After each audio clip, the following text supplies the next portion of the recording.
Hey guys, what is up? In today's video, we're going to show you how to fix Starfield's new Atlantis ship technician vendor missing.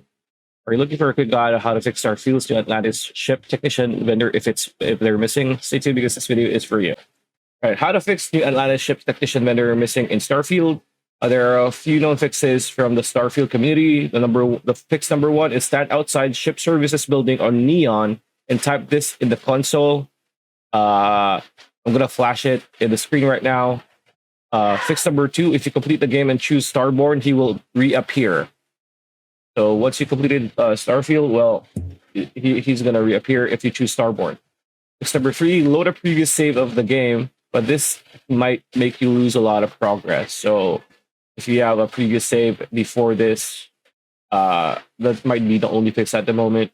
And four, lastly, fix number four, got a quest to upgrade a grab drive to 21 light years while I was in New Atlantis. Toggling the quest showed a random blue blip indicator very far outside of New Atlantis, which was the technician.